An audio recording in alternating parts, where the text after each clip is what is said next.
¿Qué tal? Me da mucho gusto saludarles. Es un curso muy impresionante, muy cálido y espero que se puedan enamorar de Acción Nacional. Me toca el tema de hablar de los principios de doctrina de 1939. Y lo primero que uno se pregunta es ¿por qué de 1939? ¿Que no son los mismos? Lo importante es explicar que estamos hablando de que en 1939 hubo una discusión y se establecieron 14 principios de doctrina. Después esto se revisó, lo voy a compartir aquí, en 1965 en 1965 y en el año 2002. Permítanme porque está aquí medio lenta mi computadora para darle hacia adelante a la siguiente presentación. Y el chiste es que vayamos viendo un poco este cuadro del que les voy a hablar ahora. La palabra doctrina viene del mismo origen que la palabra doctor, docente, educar, docere, educere, educar son las mismas raíces, ducere, docto, y la doctrina no cambia, es la misma doctrina, no cambia con el tiempo ni con la geografía, la tecnología no cambia la doctrina. La doctrina se estudia, se descubre, se investiga y se va aterrizando y concretando en demandas concretas del tiempo presente, que es cambiante, pero que analizamos bajo la misma doctrina. Enamorarse de la doctrina de Acción Nacional es la obligación de todo consejero, porque es lo que nos va a permitir permanecer unidos en esa diversidad de opiniones de la forma de aterrizarla, pero todos bajo la misma doctrina. Es lo que nos permite esa unidad, rumbo, fortaleza, porque no depende de caudillos ni de grupos, sino que nutre nuestra forma de vivir, no solo en la militancia y en el PAN, nuestra forma de vivir, porque no solamente dentro de Acción Nacional, sino en toda nuestra vida. ¿Cuál es el contexto? Acción Nacional no inventa, no genera, no descubre los principios de doctrina, se adhiere a ellos. ¿Qué quiere esto decir? Que se suma a la corriente de pensamiento que se conoce como cultura occidental cristiana, que es la filosofía aristotélico-tomista. ¿Por qué decimos aristotélico-tomista? Aristóteles vivió 4 siglos antes de Cristo, se había nutrido de Sócrates y de Platón, y en el siglo XIII, Santo Tomás de Aquino, él aprovecha toda esta lectura de Aristóteles, que él, sin haber conocido la revelación, y Santo Tomás, habiendo visto de un Cristo que murió por nosotros, analiza toda esta filosofía griega occidental a la luz de los principios de un todos somos hermanos. Por eso se conoce como la filosofía aristotélico-tomista. Viene de 4 grandes pilares, son los mismos, así que los aterricemos de una manera o de otra, son 4 grandes pilares. Uno es la eminente dignidad de la persona humana. Eminente no quiere decir inminente, no vayan a decir inminente. Inminente quiere decir que ahí viene la lluvia, ahí viene un desempleo, ahí viene un terremoto, ahí viene un mal gobierno, ahí viene un buen gobierno, es inminente el triunfo. No, eminente es que está por encima de todo, que no hay nada que le supere. La dignidad de la persona humana no está sujeta a lo que otra persona opine o decida. La dignidad de la persona humana está sujeta nada más y nada más a la capacidad del ser humano de tener dignidad, y eso no va a cambiar jamás en ninguna geografía y en ninguna etapa de la historia. No importa si eres una persona con discapacidad o si ya estás muy viejito, si estás en edad productiva, si eres hombre, si eres mujer, si eres niño, si estás en el vientre de tu madre, la dignidad es la misma. Cambia el honor, ese sí se lo va agenciando cada uno, pero la dignidad es la misma, y este es un principio esencial, por lo cual el PAN siempre defenderá no solo la vida desde el momento de la concepción, sino una vida digna durante el transcurso de toda la vida hasta la vejez y la muerte.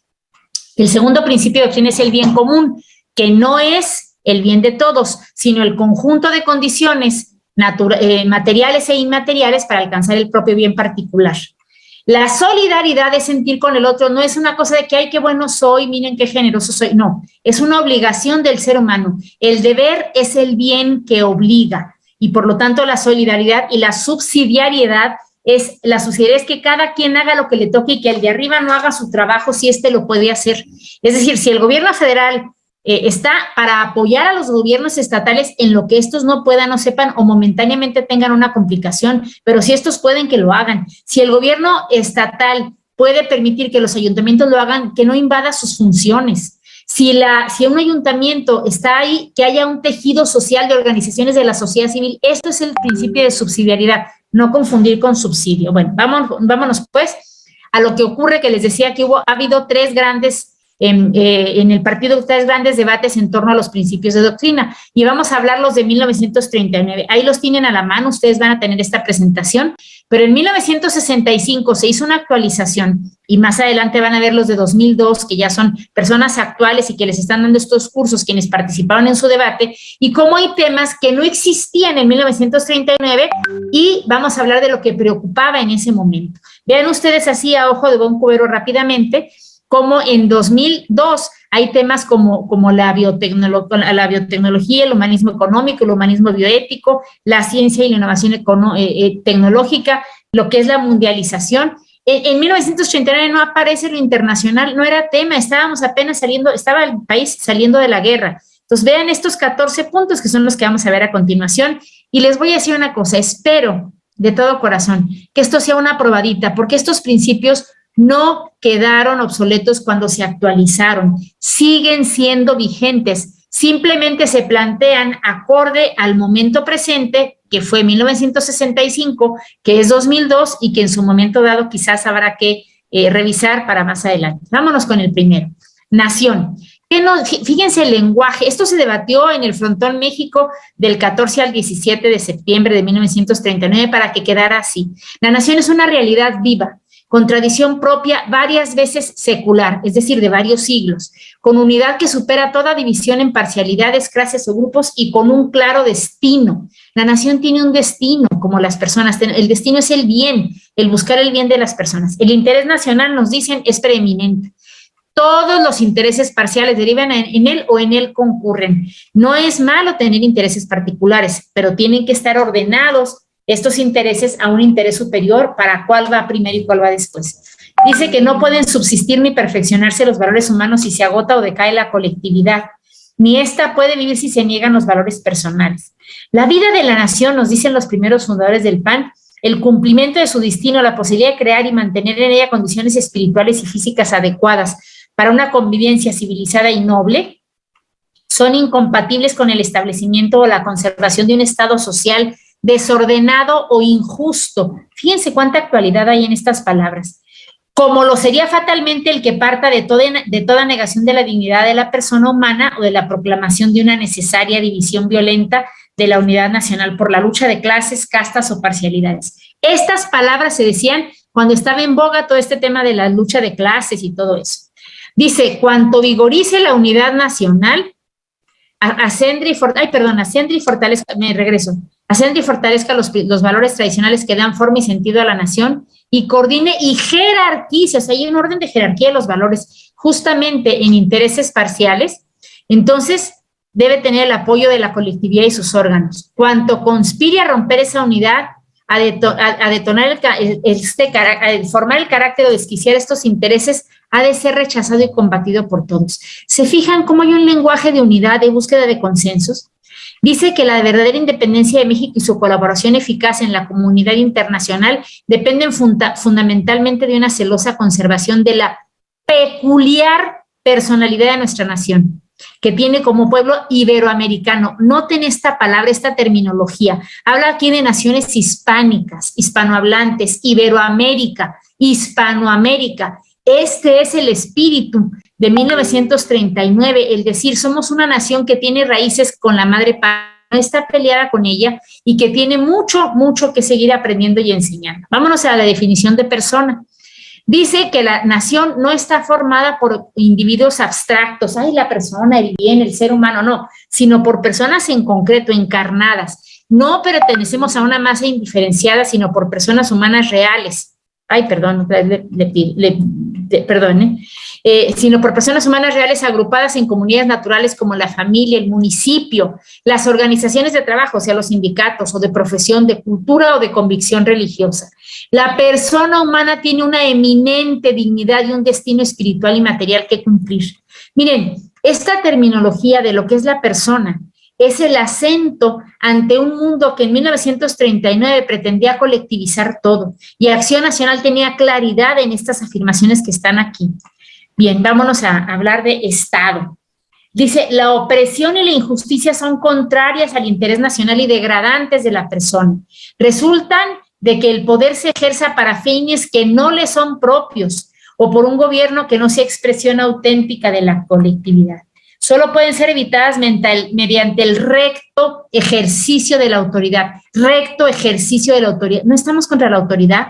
Lo que queremos es un recto ejercicio de esta. Acción Nacional es un partido de instituciones, ¿sí? Que habla de que no se trata de caprichos de hombres o de grupos, sino que busca el bien común y que simultáneamente implica justicia y seguridad, la defensa del interés colectivo y el respeto a la protección de la persona. Miren, rechaza aquí las doctrinas que van en favor de la lucha de clases, porque se necesita la armonía entre las diferentes clases, porque además habla de que son mentirosas, son falsas, son inhumanas y contrarias a las leyes más fundamentales de la vida. Es una valentía que en 1939 Acción Nacional ya se alzara con estas afirmaciones frente a quienes aseguraban que el poder colectivo podía más que la persona. Aquí esta presentación la vamos a poder seguir disfrutando. Dice aquí que es también reprocharle cualquier otra forma de Estado que niegue las libertades esenciales de la persona y de las comunidades naturales. Aquí ya se habla de la defensa de los pueblos indígenas. Aquí se habla ya de la definición del bien común. Solo un Estado que sea verdaderamente nacional y proceda con sincero apego a estos principios puede tener la necesaria, fíjense qué expresión, plenitud de autoridad. Plenitud de autoridad. La autoridad no es un cachito, un pedazo, se tiene que tener una autoridad plena y se gana. Y esa autoridad plena se logra realmente con todo este ejercicio de estas grandes libertades. Ahora bien, la miseria y la ignorancia son fruto del desorden moral, dice el cuarto principio de doctrina, que se refiere al orden, al desorden moral y económico. No es otra cosa que la injusticia, la anarquía y la opresión que se introducen en la sociedad. Solo así podrán ser evitadas si la nación es ordenada rectamente y su vida se funda en el reconocimiento de los valores espirituales y se dirige a la realización del bien común. La lucha contra la ignorancia y la miseria es deber, pero no monopolio del Estado. Es decir, el Estado tiene el deber de luchar contra la ignorancia, pero no va a poder solo. Necesita combatir la miseria en colaboración con la sociedad, con todas las clases sociales, con toda la academia, con las organizaciones, y es responsabilidad de todos los miembros de la nación. ¿Qué nos dicen sobre la libertad? El Estado no tiene ni puede tener dominio sobre las conciencias, ni proscribe nada, ni tratar de imponer convicciones religiosas. Debe respetarse la libertad religiosa o la libertad de no tenerla. Siempre que ha pretendido hacerlo, quebranta la unidad y el vigor de la nación, subvierte el orden social y ataca a la dignidad humana. Aquí hay una alerta clarísima. No se puede imponer una sola forma de pensar porque esto ataca a la libertad humana. La libertad religiosa de convicción, de práctica y de enseñanza, aquí vamos a ver que se usa más la palabra enseñanza que educación, debe ser real y plenamente garantizada en México y debe desaparecer de las leyes y de la actividad del Estado toda medida directa o indirectamente persecutoria. ¿Cuánta vigencia tiene esta afirmación? En ello están comprometidos la unidad y el derecho nacional. Vamos a hablar ahora de enseñanza, que más adelante le llaman pues educación y cultura. Dice, la libertad de investigación y de opinión científica o filosófica, como toda libertad de pensamiento, no puede ser constreñida por el Estado. La libertad de expresión no puede tener otros límites jurídicos que los impuestos por el interés nacional, por las normas morales y por el bien común. Es deber del Estado, pero nunca, nunca, nunca monopolio suyo, procurar a todos los miembros de la comunidad una igualdad de oportunidad en la educación, asegurar por lo menos una enseñanza elemental para todos y promover el mejoramiento cultural de la nación. Cuando ustedes se pregunten qué es cultura, escuché una definición buenísima que dice, ¿sabes lo que es la naturaleza, verdad? Bueno, todo lo demás es cultura. Todo lo que no es la naturaleza es la cultura. Y aquí está hablando en los principios de doctrina de 1939 sobre la importancia de la cultura, nuestras costumbres, cómo comemos, cómo vivimos, cómo nos morimos, qué pasa cuando nos casamos, cuando nace un bebé, cómo celebramos, cómo estamos tristes, las penas de amor, la fundación de una nueva familia. Todo esto es la cultura. Y entonces el cumplimiento del deber de ese Estado no puede ser propaganda sectaria o partidista. ¿Cuánta vigencia tiene esto? Y la libertad de enseñanza debe ser garantizada sin otros límites que la determinación de los requisitos técnicos relativos al método, a la extensión y a la comprobación del cumplimiento del programa educativo. Fíjense cómo desde el principio nos hablan y luego la vocación universitaria. Recuerden que los fundadores del PAN todos venían de la universidad, venían de la autonomía universitaria, todos ellos eran universitarios, llegaban a ser ministros de la corte, gente que tenía muy claro el tema universitario. Por eso dice, La actividad universitaria solo puede cumplir propiamente su misión si se desarrolla en un ambiente de disciplinada autonomía. Por la importancia de esta actividad, que esta actividad tiene en la vida de la patria, debe ser apoyada moral y económicamente por toda la colectividad, pero por las circunstancias especiales de la vida universitaria en México, debe garantizarse la independencia económica de la universidad respecto del Estado, y este debe proporcionar los medios económicos suficientes. Vean cómo se hablaba de la importancia de la libertad de cátedra y la autonomía económica de la universidad. Trabajo, ¿qué nos dice del trabajo? Desde el punto de vista nacional, como desde el punto de vista de la persona, es necesario proclamar, fíjense, es la palabra que utiliza, la santidad, qué palabra tan fuerte, la santidad del derecho y de la obligación del trabajo, la santidad del derecho y de la obligación del trabajo, y hacer fecundo el cumplimiento de esta obligación. La consideración del trabajo humano como mercancía, como simple elemento material de la producción, atenta contra la dignidad de la persona y contra el interés de la nación. Aquí ya estaba clarísimo el deslinde del pensamiento marxista, del pensamiento materialista, también de la forma individualista de verlo en un capitalismo extremo. Lo es en grado mayor aún la explotación del trabajador como hombre para fines políticos a pretexto de la disciplina y la cohesión de las organizaciones del trabajo. Todo trabajo debe tener la retribución que permite al trabajador vivir y formar decorosamente una familia y obtener el mejoramiento real más posible. Miren, el trabajo es esa bisagra entre lo individual y lo colectivo. No solamente el trabajador lleva el alimento a su casa y procura un desarrollo de sus miembros de la familia, sino que aporta a la comunidad. Aquí es importante decir que no todos los trabajos son dignos, no todos los negocios son empresas. Son empresas los que aportan un beneficio a la comunidad, no todos lo aportan. El tráfico de personas, los casinos, algunas actividades, dices, pues son un negocio, pero no necesariamente son una empresa y no aportan bien común. Toda persona apta para el trabajo ha de tener la certeza de una oportunidad constante de trabajar. Quienes hayan cumplido su deber del trabajo y tengan mermada o agotada por cualquier causa su capacidad de trabajar, deben seguir contando con los recursos necesarios para vivir dignamente y no dejar a los suyos en el desamparo. El Estado tiene el deber de urgir las actividades y de crear o fomentar las instituciones necesarias para cumplir con estas obligaciones y con estos principios. Aquí nos está hablando del Estado solidario, del que tiene que entrar a meter el hombro cuando alguna persona, por causas ajenas a él, ya no pueda seguir procurando dignamente el trabajo. ¿Qué nos dice de la iniciativa privada? Dice que es la más viva fuente de mejoramiento social. Miren con esta frase, es la más viva fuente de mejoramiento social. El Estado debe promover su mejor y más ordenado desenvolvimiento y garantizarlo. En donde la iniciativa privada sea imposible o insuficiente, el Estado ha de urgir la organización de actividades sociales sin matar, estorbar ni desplazar esa iniciativa. Por ejemplo, cuando en una comunidad muy lejana no es negocio un comercio, porque el comercio por volumen deja más y no hay alguien que pueda ganar suficiente dinero con un comercio tan pequeño porque hay una poca actividad, ahí puede entrar el gobierno a poner sus tiendas comunitarias. ¿Por qué? Porque ahí no hay una competencia, pero en donde exista la posibilidad de una competencia, debe haber un mejoramiento social bajo el ojo rector y las reglas y las normas y las leyes que impidan el abuso de los grandes sobre los pequeños. Aquí dice, pues, que está ese carácter social y que esa iniciativa siempre debe concurrir al interés nacional y estar siempre subordinada al bien común. Vámonos a ver qué nos dice de propiedad. La propiedad privada es el medio más adecuado para asegurar la producción nacional. Aquí hay que entender que es la producción nacional de bienes y servicios, y constituye el apoyo y la garantía de la dignidad de la persona humana. Fíjense cómo vincula la propiedad privada con la dignidad de la persona, porque es la justa retribución a su trabajo y de la existencia de la comunidad humana fundamental, que es la familia. La familia necesita de la propiedad privada para poder alcanzar a desarrollarse, para todos los temas de la herencia, para el trabajo de los padres, de los hijos, ya sea de las tierras o lo que sea, con los límites que el mismo Estado debe imponer a cualquier actividad económica. Entonces, habla de que debe promoverse la formación del mayor número posible de patrimonios familiares. Habla de la garantía de la propiedad. La garantía de la propiedad no tiene en general ni en especial en cuanto a la capacidad de sujetos individuales o colectivos de este derecho otros límites que el interés público, apreciado conforme a los principios del bien común y el cumplimiento de los deberes positivos de buen uso y de cooperación social que los mismos principios imponen.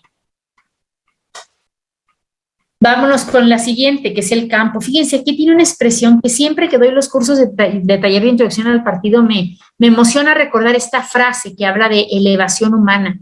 Miren, aquí lo vamos a encontrar. El problema del campo era y es un problema de elevación humana, no es un problema de avíos, de créditos, de cuestión. Fíjense cómo dice aquí.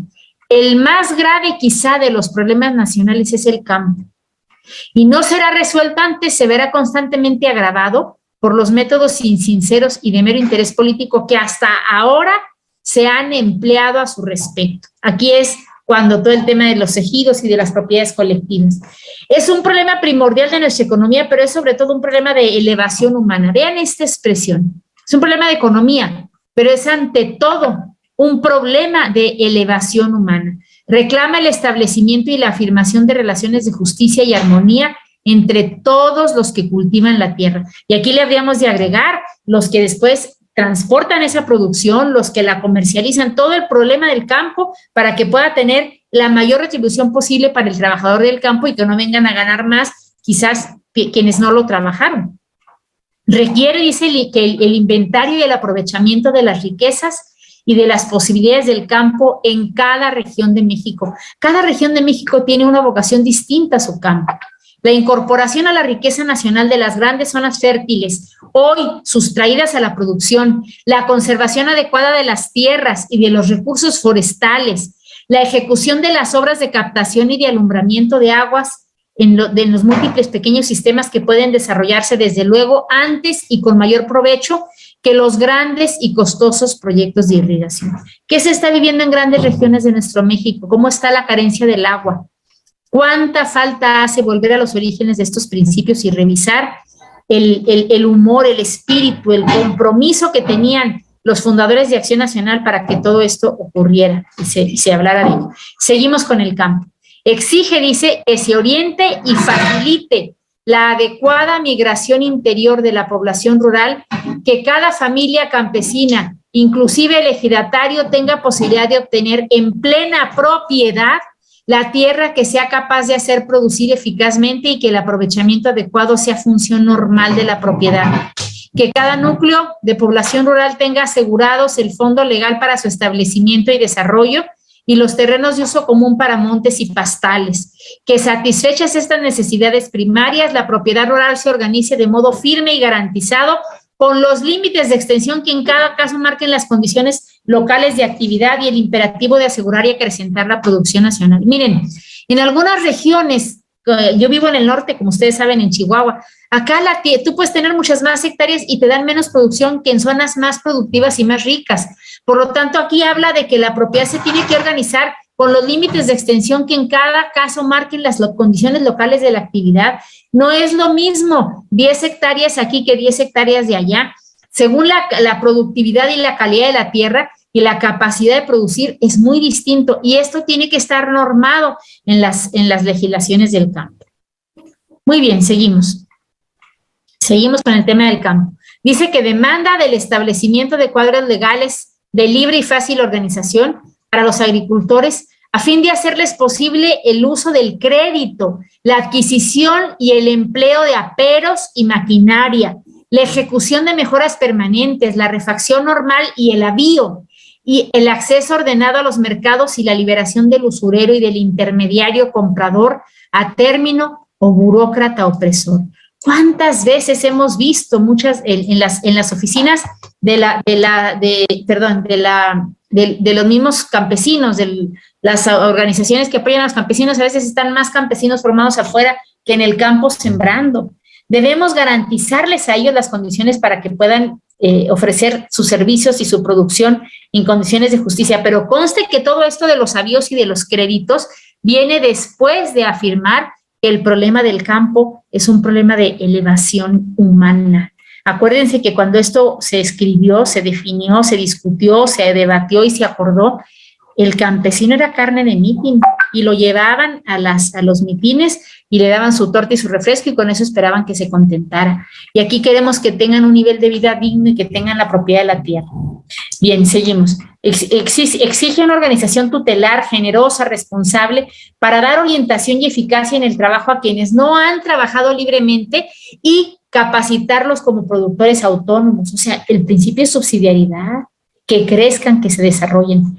Deben adoptarse las medidas necesarias para proporcionar preparación especial y elementos técnicos y materiales a los campesinos mexicanos que siempre han carecido de ellos, para procurar a los agricultores un precio justo por los productos de su esfuerzo, un precio justo por los productos de su esfuerzo, y hacerles posibles una vida en condiciones humanas para consolidar, incrementar y mejorar nuestra producción agrícola, para que la población rural deje de ser víctima de la explotación económica y política y pueda ejercitar con posibilidades materiales y con valores morales positivos la actividad que le corresponde en la formación y el desarrollo de nuestra patria. Fíjense, el desarrollo de nuestra patria requiere del campo. Hay personas que trabajan en eso y tenemos que ayudarles a que cumplan con la función que hacen para nuestra patria. ¿Qué nos dicen los principios de 1939 sobre la economía? Dice fácilmente una frase clarísima: el Estado tiene autoridad, no propiedad, en la economía nacional. Ha de urgir todas las actividades adecuadas para la firmeza y la prosperidad de esa economía, ha de ordenar esas actividades para que concurran a ser estable y fecunda la vida económica, ha de corregir las injusticias que en la aplicación de la renta nacional existan y debe evitar o reprimir los actos negativos o destructores que comprometan o debiliten el porvenir o la estructura económica de la nación. Fíjense cómo habla este lenguaje de esta época, que sigue siendo vigente y que tiene una densidad, y los invito a seguirla estudiando, porque debemos, dice aquí que debe velar por evitar la consideración del hombre como instrumento de la economía. El hombre está, o sea, la economía está al servicio del hombre, no el hombre al servicio de la economía, y eso lo dicen nuestros principios de doctrina. Vámonos con el tema del municipio. Y aquí me quiero detener a una frase de Gómez Morín que me impresiona mucho y siempre la digo en los cursos TIP. Dice esta definición que no van a encontrar aquí. Dice: el municipio, apenas un grado más que la familia en la preciosa lista de las comunidades, es la intersección entre la vida pública y la privada. Es todavía el hogar, pero es ya la patria. Y entonces esto es importante de recordar, es importante de saber y de tener presente la intersección entre la vida pública y la privada. Es todavía el hogar, pero es ya la patria. Dice: la base de la estructuración política nacional ha de ser el gobierno de la ciudad, del municipio. Histórica y técnicamente, la comunidad municipal es fuente y apoyo de la libertad política, de eficacia en el gobierno y de limpieza en la vida pública. El gobierno municipal ha de ser autónomo, responsable, permanentemente sujeto a la voluntad de los gobernados y a su vigilancia, y celosamente apartado de toda función. Miren, en pocas palabras, el PAN es municipalista, Entonces, les quiero decir, realmente quiero decirles que el municipio es uno de los principios básicos de Acción Nacional. El PAN es municipalista, esto no se nos debe olvidar. Entonces, hay que cuidar las funciones del municipio porque este es todavía el hogar, pero es ya la patria. Seguimos. Permítanme con la siguiente lámina. Derecho. La realización de la justicia es la atribución primaria del Estado. La honesta, objetiva y fecunda actuación de este valor es la mejor garantía que puede otorgarse a los derechos fundamentales de la persona humana y de las comunidades naturales. Es además condición necesaria de la armonía social y del bien común. Miren, la justicia es dar igual a los iguales y desigual a los desiguales. Es importante la aplicación justa de la ley por los tribunales, pero un verdadero Estado de Derecho exige, además, la elaboración de normas auténticamente jurídicas y un esfuerzo concurrente de la totalidad de los órganos del Estado. O sea, no basta que se aplique bien la ley, sino que la ley se construya adecuadamente, y aquí la importancia del Poder Legislativo. Aprovecho de meter mi comercial, ahora que estamos hablando de que si alianzas sí, alianzas no, y este debate en el que de momento no me meto, la importancia de que en la construcción de cualquier acuerdo, o de ir solos o de ir en alianza, la importancia del Congreso es tan o más importante que la candidatura a la presidencia de la República, porque aquí habla de normas jurídicas y de un esfuerzo correcto. Es importantísimo el Poder Legislativo, ¿no? Vemos al Ejecutivo más grande porque tiene muchas capacidades, pero el Legislativo es el que diseña al Ejecutivo, y al Ejecutivo le toca obedecer lo que dicen las leyes. Por eso aquí dice: el anhelo de una recta, ordenada y generosa administración de la justicia y la necesidad de que los encargados de la magistratura llenen las cualidades irreemplazables de la elevada actitud de conciencia ilustrado criterio, limpieza de juicio y honradez ejemplar, no por constituir un problema cotidiano dejan de tener una significación que toca a la esencia misma de la función del Estado. Dice, fíjense esta frase que les pongo con letras grandes: el poder especialmente encargado de hacer justicia debe corresponder a la dignidad trascendental de su misión con acendrada responsabilidad, firme independencia y enérgica actitud, como guardián celoso y activo agente de la protección del derecho, no solo contra las transgresiones de los particulares, sino principalmente contra toda desviación o abuso de poder. Vamos pues con la última, que es política. Es esta: la creación y administración, otra vez le piqué mal. La creación y administración de un orden dinámico que jerarquice justamente las diversas funciones y los distintos intereses que existen dentro de la vida social no es patrimonio de un hombre o de un grupo social determinado.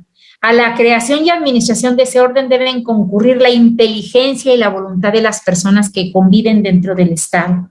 Cumplir este deber político es la necesidad imperiosa y urgente cuya omisión acarrea el envilecimiento de la vida social.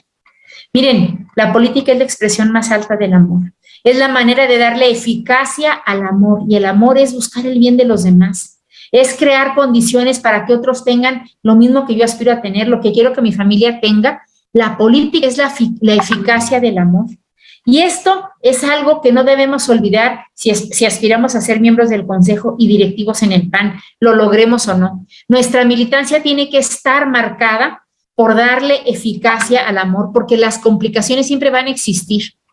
Miren, aquí habla de la formación de partidos políticos que organicen el cumplimiento del deber político y que sean permanentes en su actividad, y se sabe Acción Nacional como parte, no el total. Por eso habla de la creación de partidos políticos. Puede haber otros en torno a otras ideas.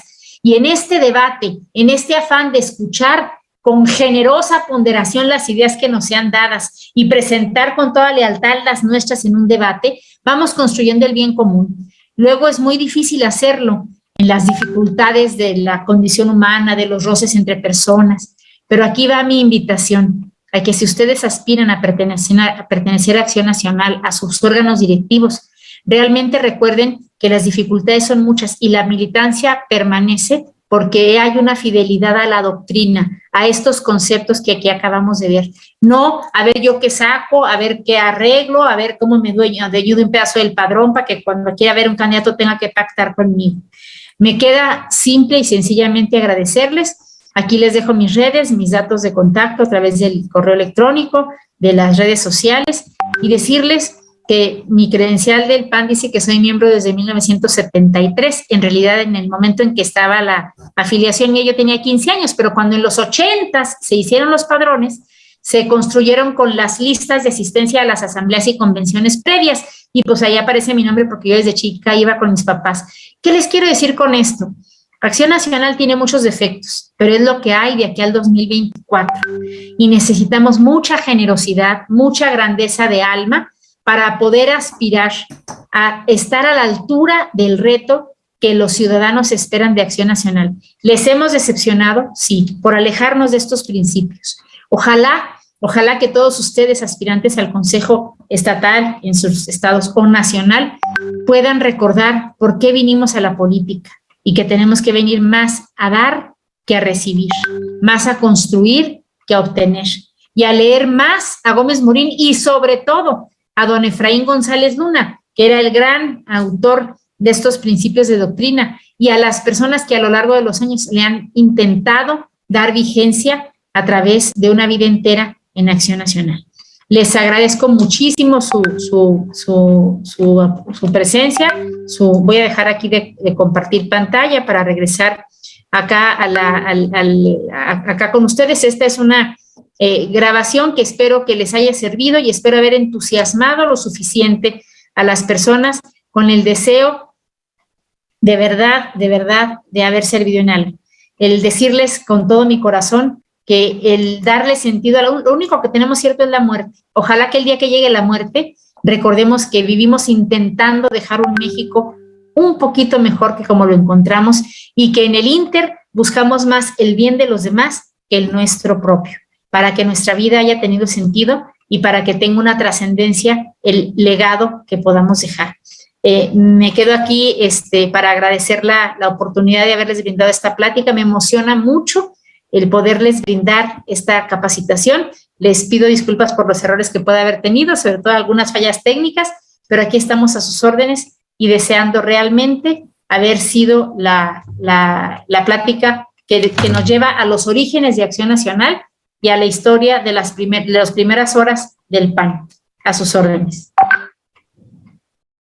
Pues muchísimas gracias a nuestra excelente capacitadora Tere Ortuño. De este lado, como ya lo mencionaba, esta fue una grabación que nos ayudó a hacer el día de ayer porque hoy tenía su agenda un poquito ocupada, pero en este momento aquí en la sala Zoom ya nos está acompañando nuestra capacitadora Tere Ortuño. Entonces vamos a darle los permisos para que pueda encender su micrófono y si quiere abonar algo a la plática, contestar algunas preguntas que hayan salido, adelante. Muchísimas gracias, Tere.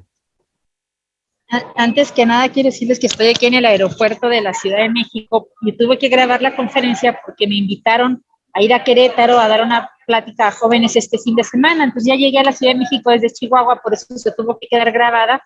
Pero estoy aquí a sus órdenes. Déjenme que les diga una cosa, no le vayan a contar a ninguno de los 600 o 500 que esté escuchando, pero no me gusta lo grabado porque es mejor en persona. Incluso la persona, ay, perdón, espérenme, ya me dieron, acá está. Incluso cuando uno está platicando ante una grabación no es igual. Yo prefiero 1000 veces lo presencial, prefiero 1000 veces estar en vivo y estoy aquí para que los minutos que nos quedan poder atender sus dudas en esta charla. Decirles que me emociona mucho el que ustedes estén tomando este curso. Ser miembros del consejo es muy importante y debe ser para gente generosa, que no viene a ver qué saca, sino a ver qué pone. Acción Nacional está como está por gente que viene a ver qué saca y no a ver qué pone. Somos humanos, todos hemos venido a ver qué le sacamos, pero tiene que ser más lo que le pongamos y ser capaces del sacrificio. Y una frase más, viene un tiempo muy complicado en donde si se da o no se da la alianza va a ser muy debatida.